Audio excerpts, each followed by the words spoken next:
Vivo para mais uma live aqui no Instagram. Show de bola, pessoal. Vamos esperar o pessoal entrar na live. Vamos dar uns minutinhos pro pessoal se ajeitar aí. Ó, o pessoal já tá começando a entrar, bacana. Quem já tá começando a entrar, aproveita, compartilha essa live com seus colegas. Essa live é uma live de dúvidas sobre robótica, então manda aí a sua dúvida sobre robótica, competições, que eu vou responder nessa live. Mig já mandou boa noite, boa noite. Dalécio Davi já comentou também, fala Brisda, fala. Vocês que já estão entrando aí, aproveita, já compartilha com seus colegas para eles também participarem dessa live. É uma live de tira dúvidas, então semana passada eu fiz uma live dessa, de tira dúvidas. O pessoal fez muita pergunta mesmo, eu não consegui nem responder todas. Então, como eu não consegui responder todas, eu marquei essa live para a gente continuar falando sobre a questão da robótica, sobre as dúvidas que vocês podem vir a ter. Show? Professor Robson falou boa noite, boa noite. Lisa mandou salve, salve. E é isso, pessoal. Quem já tiver alguma dúvida, já manda aí no chat para eu começar a responder e buscar te ajudar na robótica e nas competições. Liz Switch falou, oi, tudo bem, Eduardo? Tudo bem, manda salve, salve Liz, tudo bem? Então vamos ver, ó. Professor Robson já mandou uma pergunta, legal. Qual o melhor robô para participar da TBR desse ano? Então, depende da categoria, então o TBR tem várias categorias. Na categoria Miro, eu seguiria muito um estilo de robô tipo o que a gente acaba vendo na FLL, que é um robô com uma armadura, 2 motores, sensor de cor. Normalmente eu gosto de seguir essa abordagem. Dentro do meu curso, por exemplo, Universo da Robótica, tem um módulo da UBR e o robô que eu ensino para a categoria Miro é um modelo muito parecido com a da FLL. Então lá no Universo da Robótica eu falo tanto da categoria Miro quanto da categoria High, e aí o robô que eu ensino na categoria Miro é esse robô com uma armadura. O professor Robson até comentou, ó, robô caixa. É tipo um robô caixa, é um robô mais compacto, que tem uma armadura em volta, normalmente 2 sensores de cor, e é normalmente esse estilo de robô que eu indico para a TBR Miro também, tá? Vamos ver. Próxima pergunta. A Daçadora mandou, qual o tamanho ideal para um robô na OBR? Olha, o tamanho ideal do robô eu diria que é se limitar na medida do portal. Então, na OBR pode ter um portal, uma estrutura, tipo uma porta que você tem que passar. Então, o robô tem que ser mais ou menos nessa medida. Eu não gosto de fazer robôs muito largos, porque fica difícil de, por exemplo, de você girar para fazer a questão da varredura, da parte de resgate. Então, eu gosto de deixar o mais compacto possível. Aí vai depender de quanto você consegue reduzir as coisas. E ele ter o comprimento um pouco menor para conseguir passar do portal. Então, ó, Eulisa até comentou, ó, de preferência 20 por 20. Pode ser uma boa medida 20 por 20. Realmente. Então é normalmente isso. Questão de comprimento, eu normalmente sigo o portal. E profundidade, aí vai depender na de profundidade, né? Profundidade vai ter que ser a questão do portal também. Só a largura que eu normalmente tento deixar o mínimo possível. Próxima pergunta. Ó, eu vi uma live sua, o Miguel mandou uma pergunta. Eu vi uma live sua sobre projeto de inovação. Minha equipe tem uma micro-regional próxima e o prazo é curtíssimo. Precisamos de ajuda para estruturar a nossa apresentação com criatividade. Consegue? Então, o que eu posso indicar para a questão de apresentação do projeto de inovação? Vocês podem optar, por exemplo, pelo formato de teatro, se vocês acharem que é interessante. Eu, pessoalmente, não recomendaria para o caso de vocês, porque vocês têm um prazo muito curto. Teatro só fica bom se vocês têm bastante tempo para preparar e o roteiro está muito bem construído. Uma apresentação boa é uma apresentação que ela é certeira, que você toca nos pontos corretos. Quais são os pontos corretos de uma pré-anuação? Primeiro, você falar sobre o seu problema. Então, você vai falar como é que você chegou no seu problema. Normalmente, tenta resumir o seu problema em uma frase, em uma pergunta. Então, como é que a gente pode resolver tal problema? Então, quando você consegue resumir a sua apresentação, o seu problema que você vai falar na pré-anuação em uma frase, fica muito mais intuitivo para o juiz, para ele entender. O segundo passo, depois da identificação do problema, é a questão das soluções. Então você vai entrar na questão da solução. Quais são as soluções que já existem para aquele problema que você está abordando? Existe a solução A, B e C. E por que as soluções elas não são as melhores para a sua situação? Pode ser que elas sejam caras, pode ser que elas não funcionem como deveriam funcionar. E aí você vai pontuando por que aquelas soluções não são boas. Depois que você pontua por que as soluções não são boas, aí entra na sua solução. Aí você explica a sua solução. E o último passo é você falar como é que você compartilhou a sua solução com especialistas, com pessoas que vão utilizar a sua solução e como esse compartilhamento trouxe benefícios para a solução. Através de eu conversar com um profissional X, a gente alterou tal coisa que melhorou a eficiência da nossa solução, por exemplo. Então, normalmente, essa estrutura de apresentação que a gente segue. E normalmente é assim que eu estruturo as minhas apresentações e é o que eu recomendo para você. O que importa na apresentação não é se a apresentação é hollywoodiana, se a apresentação é super fantasiosa, cheia de coisa, fogos de artifício ou algo do tipo. É claro que você fazer uma apresentação temática deixa bastante interessante a apresentação, deixa legal a apresentação, mas não adianta ser uma apresentação com muita coisa, com muita estrutura, se o conteúdo não é bom. Então uma boa apresentação tem que ter um bom conteúdo. E é isso que você tem que focar principalmente. Ainda mais que você tem um prazo curto. Então se você tem um prazo curto, foca no conteúdo. Foca em ser direto no conteúdo e falar de uma maneira entusiasmada sobre aquilo. Vamos ver. A Liz mandou: você até tirou foto com a minha equipe, a RoboEco. Nós amamos muito te conhecer. E nosso compilador tá dando muito certo. Super legal, eu gostei muito do compilador de vocês. É bem legal mesmo. Lins Thiago perguntou: já utilizou linguagem C para programar EV3 e Spark? Sabe algo sobre?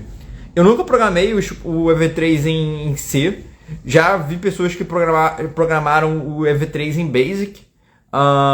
Eu já programei em Python o EV3. E, bom, assim, em termos de performance, normalmente não muda muito. Seja a linguagem, se é C, se é Basic, se é Python ou se é linguagem em bloco, normalmente não muda muito. O que muda é a questão mais de armazenamento.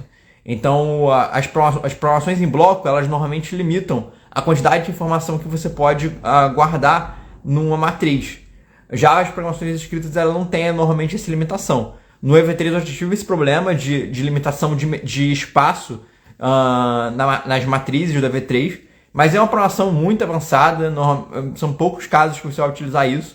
No geral, a performance não vai mudar de linguagem escrita para linguagem em bloco, e o que vai definir se vale a pena ir para a linguagem escrita ou a linguagem em bloco é a questão do desafio. Se você acha bacana, se você já sabe programar em bloco e quer se desafiar na linguagem escrita, vai em frente, manda ver, que vai ser super, super bacana. Rafael 10K: falando de FLL, qual a melhor maneira de fazer um encaixe de engrenagens do anexo do robô? Olha, eu gosto... Será que eu tenho aqui?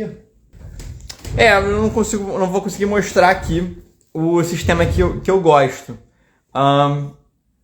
O que eu posso recomendar é que eu tenho alguns vídeos no YouTube sobre engrenagem e aí você dá uma olhada. Porque infelizmente eu não consigo mostrar aqui agora, porque as minhas peças estão aqui em cima.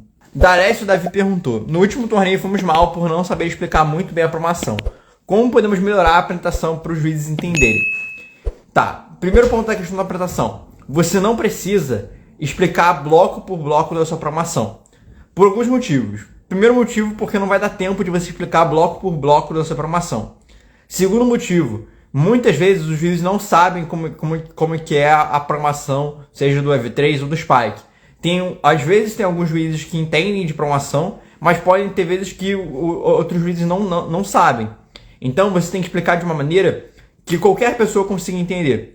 Então, uma estratégia, por exemplo, que eu ouvia muito na época que eu competia, era como se eu estivesse explicando, eu buscar explicar a minha programação, buscar explicar o meu código, como se eu estivesse explicando para algum parente meu que nunca conheceu robótica, que nunca ouviu falar disso. Como é que você explica? Você explica falando exatamente o que essa programação faz e por que ela funciona. Então, por exemplo, vou falar do seguidor de linha. O seguidor de linha, você não precisa entrar em detalhes de, não, aqui a gente bota o sensor de cor tem o modo luz e ele faz isso, ele vai de 0 a 100, depois a gente bota tal valor para subtrair. Você não precisa desses detalhes muito técnicos. Você só tem que falar o seguinte, olha, como é que funciona a nossa programação? A nossa programação é uma programação de seguidor de linha que faz com que o robô siga a linha.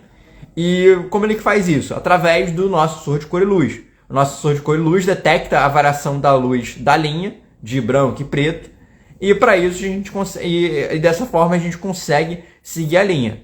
Para a gente melhorar a performance do nosso seguidor de linha, a gente acaba utilizando uma técnica chamada controle PID, por exemplo, para melhorar a performance do nosso robô. E é basicamente isso. E você tem que falar quais são os benefícios. Qual o benefício de utilizar um seguidor de linha? É que o seu robô fica mais preciso, você não tem que girar ou andar com blocos de movimento, que às vezes podem ser imprecisos. Você está utilizando os sensores, que tendem a ser mais precisos. Então, é basicamente assim que você tem que explicar. Foca no como a sua programação funciona no robô e por que ela é boa. Porque ela melhora o robô. No fim, tudo vai cair na questão de a sua programação melhora a performance do robô, ou se eu tirar a sua programação, o robô vai ter a mesma performance. O que faz o seu robô conseguir fazer aquela pontuação X que você está fazendo na mesa? É alguma coisa na programação ou não? Se alguma coisa da sua programação não melhora a performance dele, então aquela programação não é importante. Ela é substituível, ela não tem propósito no seu robô. Então é isso que você tem que focar, ok? Vamos ver quem tem mais pergunta, manda aí as perguntas. O Lincoln Davi perguntou da UBR virtual. Da UBR virtual ser desvalorizada. Eu não sei se ela é desvalorizada não, cara. Eu tenho muitos vídeos da UBR virtual. Na verdade, eu tenho mais vídeos da UBR virtual do que da UBR prática. E eu ainda conheço muitas equipes que participam da UBR virtual. Mas eu acho que é uma tendência. A UBR virtual ela veio para suprir uma necessidade ali da pandemia.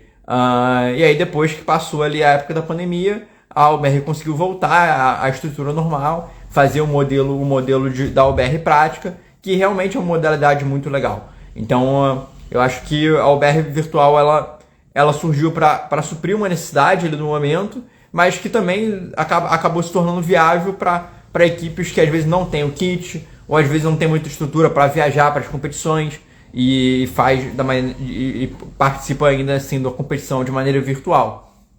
Lincoln Davi falou, é porque na minha escola, tipo assim, a FLL é prioridade e o povo não liga tanto, estamos com os treinos parados.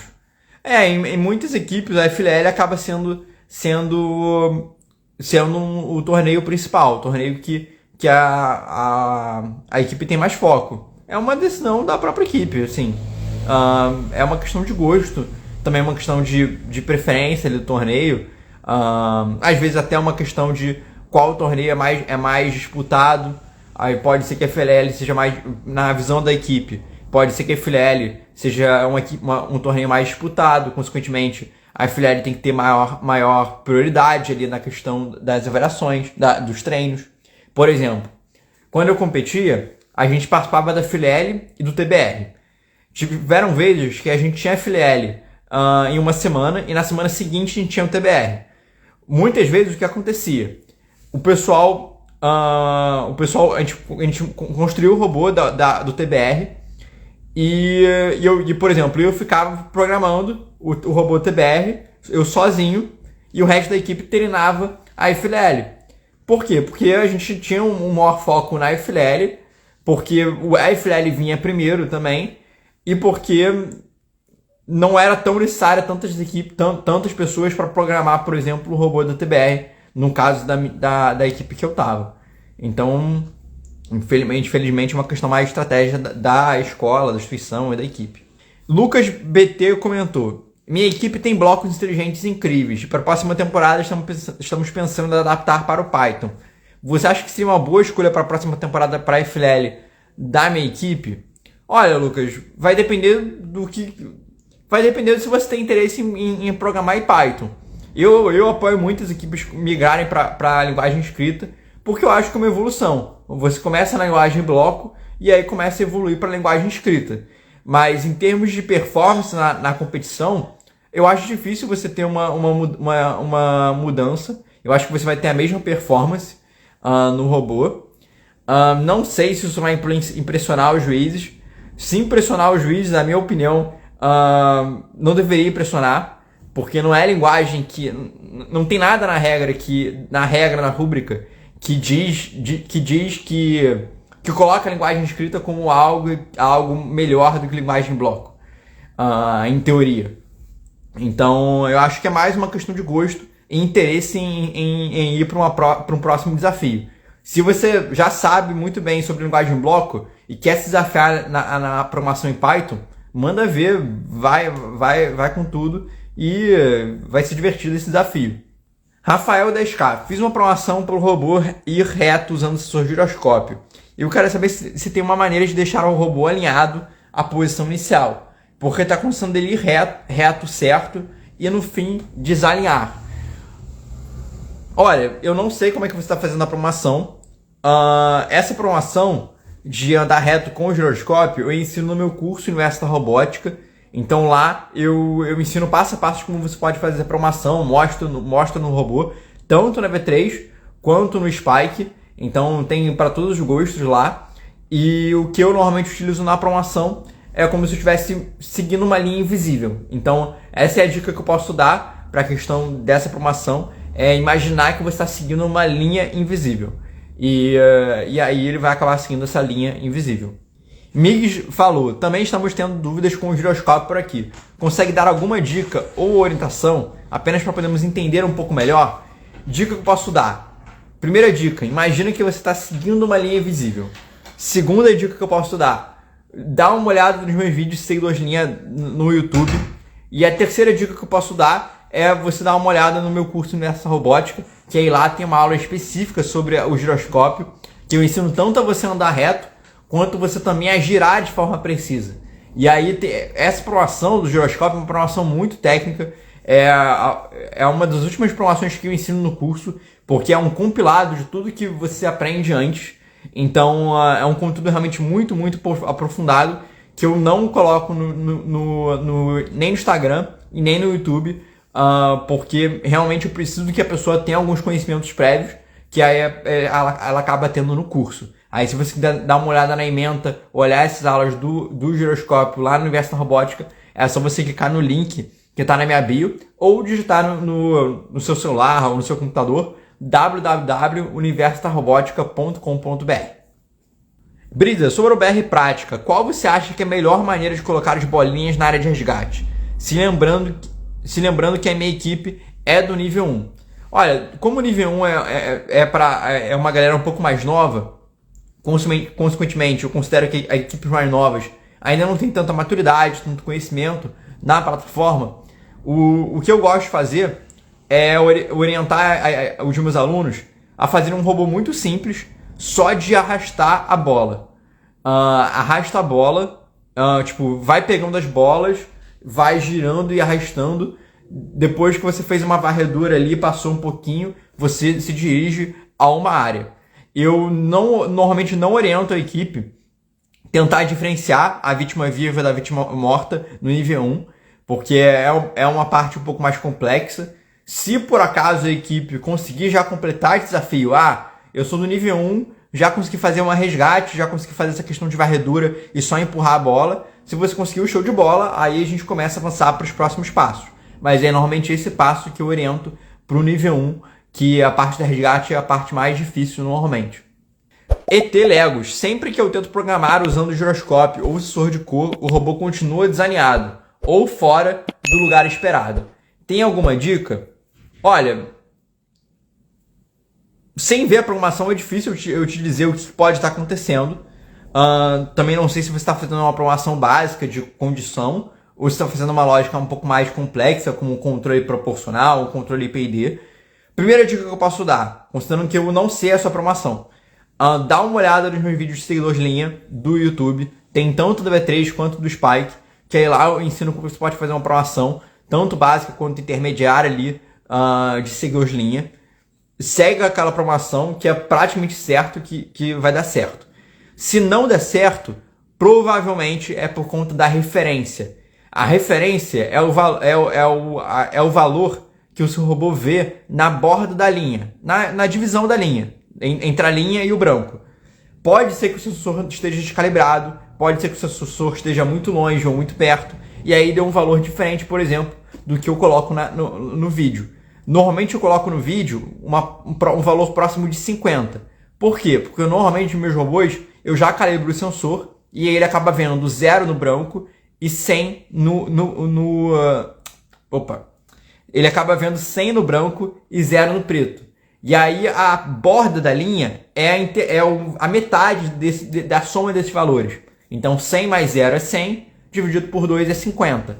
Então é isso que você tem que tomar cuidado. O que pode também estar acontecendo, ele andar desalinhado, é que você está colocando a referência errada. O seu robô, por exemplo, vê a borda da linha num valor de 40, por exemplo, mas você está colocando 50. Então ele vai acabar andando um pouco mais alinhado, porque você colocou a referência errada para o teu robô. Então cada robô pode ter uma referência diferente. Depende muito do valor que os sensores estão vendo e você tem que calcular isso, tá? Em um projeto onde o foco e a solução é mais legislativa do que material, como fazer um protótipo adequado? Caramba, que difícil pergunta. Como fazer um protótipo adequado? Olha, se é mais legislativo, eu acho que você tem que demonstrar de alguma forma como aquilo vai ser aplicado no cotidiano. Por exemplo, vamos supor que o tema é sobre tecnologia nas escolas. E aí você criou uma solução que é um projeto de lei para implementar a robótica nas escolas, com material barato, por exemplo, ou algo assim. Tenta fazer alguma maquete, por exemplo, e mostrando um pouco mais de como é que seria o resultado daquele projeto de lei, daquela solução mais legislativa. Se é alguma lei, se é algum projeto assim mais teórico, que cai talvez numa questão mais de uma instituição implementar, tenta fazer uma maquete dessa lei, dessa solução legislativa ocorrendo. Então você não precisa fazer o protótipo, você só precisa fazer uma maquete para demonstrar, exemplificar o resultado daquele projeto de lei, daquela solução legislativa de vocês, tá? Mig falou, entendi, vamos ver os vídeos e dar uma olhada no universo da robótica. Show de bola. Para o BR, você acha melhor um robô com 2 sensores de cor, ou só um, ou 3? E você acha melhor Spike ou EV3 para o BR? Tá, começando com o sensor. Não tem como fazer com o sensor para o BR, não tem. Por quê? Porque você precisa identificar os marcadores para você virar para a esquerda ou para a direita. E pode ter situações que você vai ter que ver 2 marcadores verdes. Então esses 2 marcadores verdes, eles obrigatoriamente fazem com que você tenha que ter 2 sensores de cor. Além de outras situações na questão de seguir linha na própria UBR, que com um sensor fica muito difícil. Então um sensor não tem como. É impossível. Eu pelo menos considero impossível. Se alguém conseguir fazer essa proeza, eu vou adorar ver. Então pelo menos 2. 3, eu considero que para fazer com 3 é um excesso. Ou eu recomendo fazer com 2, ou eu recomendo fazer com 4. Então, ou faz com 2 e utiliza os 2 sensores, tanto para seguir quanto para identificar os marcadores, ou então utiliza 4. Por que 4? Porque aí 2 ficam só seguindo a linha e os outros 2 só ficam olhando os marcadores. É isso que normalmente eu indico. 3 sensores eu acho que é um excesso e não vai te trazer muito resultado prático. Vai complicar mais a programação, vai confundir você, sendo que você podia utilizar 2 sensores. Então eu normalmente não recomendo 3. Se é para colocar sensor, ou eu normalmente recomendo números pares, 2 ou 4, tá? Marcos falou, deixa a live gravada. Ela vai estar gravada sim, Marcos, fica tranquilo. E depois essa live vai para o YouTube também. Então você pode dar uma olhada também no YouTube. Se você prefere, por exemplo, assistir esse tipo de conteúdo no YouTube, você pode ir lá. A live da semana passada já tá lá no YouTube para você conferir também, tá? Tiveram várias perguntas muito bacanas. Tata Almeida, como eu começo a estudar para a UBR teórica? Não tenho noção de robótica. Então, a UBR teórica, apesar da UBR ser uma competição de robótica, a UBR teórica ela puxa muito mais para a questão de conhecimentos gerais. Então é uma competição que entra muito no molde de outras competições que tem aí outras Olimpíadas de conhecimentos gerais. O que você pode fazer para estudar sobre esse assunto é primeiro olhar as provas anteriores, tanto da UBR teórica como também de outras competições. Tem, se eu não me engano, agora eu não lembro qual era. Mas tem outras competições de conhecimentos gerais que são no mesmo molde. Então é normalmente isso que eu indico, tentar olhar as provas antigas e também olhar as provas antigas de outras Olimpíadas que tem esse mesmo molde de conhecimentos gerais. E vamos para a nossa última pergunta do dia. Laila perguntou, ei Brígida, curiosidade, sendo mais da programação, como você se preparava para projetos de inovação? Eu acho que era mais... Tá, eu vou falar do projeto de inovação. Acho que a pergunta era do projeto de inovação e não da programação. Como me preparava? Normalmente, no começo da temporada, a equipe toda começava a pesquisar sobre vários assuntos. A gente definia alguns assuntos e cada um ia pesquisar. Olha, o fulano e o ciclano vão pesquisar o tema X. O ciclano e o outro fulano vão pesquisar o tema Y. Então a gente separava a equipe para pesquisar alguns temas específicos que a gente achava interessante. Ou então a gente fazia o seguinte, cada semana alguém pesquisava por conta própria algum assunto, ou então o que a gente fazia? Cada um pesquisava por conta própria e na semana seguinte a gente trazia aquilo que a gente pesquisou. Então tem essas duas abordagens. Ou você pode começar delimitando alguns temas e botando alguns alunos para pesquisar esses temas, ou então meio que faz livre, cada um pesquisa livremente e no dia seguinte ou na semana seguinte, traz e aí a gente acaba fazendo um brainstorm. Depois que a gente começa a fazer esse brainstorm inicial para achar um tema que a gente goste e que tem um problema relevante, a gente define o problema. Definindo o problema, de maneira assim, bem rasa, a gente começa a pesquisar mais sobre o problema. Ou então a gente começa a falar, olha, esses 3 temas a gente achou muito bacana, podem ser promissores, vamos pesquisar mais profundamente para entender o problema. E aí depois de pesquisar mais profundamente alguns temas específicos, depois que a gente meio que afunilou, a gente acaba decidindo um tema único. Depois que a gente define o tema, depois que a gente define o problema, a gente começa a pesquisar as soluções existentes. Depois de ver as soluções existentes, a gente cria a nossa. A gente segue literalmente a mesma estrutura que a gente faz na apresentação. Na apresentação a gente começa falando do problema. Então, para começar a temporada, a gente pesquisa o problema. Depois que achou o problema, a gente começa a pesquisar as soluções que existem para aquele problema. E é isso que a gente apresenta no pré-inovação. Depois de pesquisar as soluções, a gente cria a nossa. E por fim, a gente compartilha com os especialistas. Então, normalmente, essa a ordem era assim que a gente se preparava. Tem vezes que era mais fácil encontrar o problema, tem vezes que era mais difícil encontrar o problema. Tinha algumas poucas vezes que a gente achava a solução primeiro e depois a gente relacionava com algum problema, mas são casos muito raros. O que eu recomendo normalmente para as equipes é começar pelo problema e ir afunilando até a solução, tá? Mig falou, muito obrigado pela ajuda. A live foi enriquecedora. Que dia vai ter outra? Vou tentar mobilizar a equipe inteira.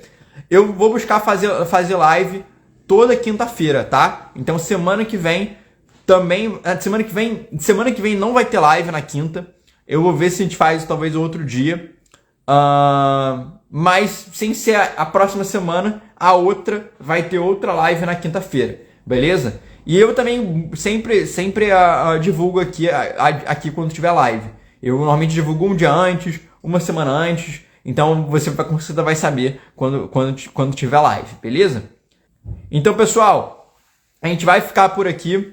Se você tiver mais alguma dúvida, mais alguma pergunta, guarda essa pergunta que a gente responde na próxima live. Próxima live, eu ainda vou ver se vai ter alguma semana que vem. Se não tiver, é na próxima. Sem ser que tá vindo a próxima semana, quinta-feira, beleza? Então é isso. Espero que vocês tenham curtido a live e a gente se vê no próximo vídeo, na próxima live. Até mais!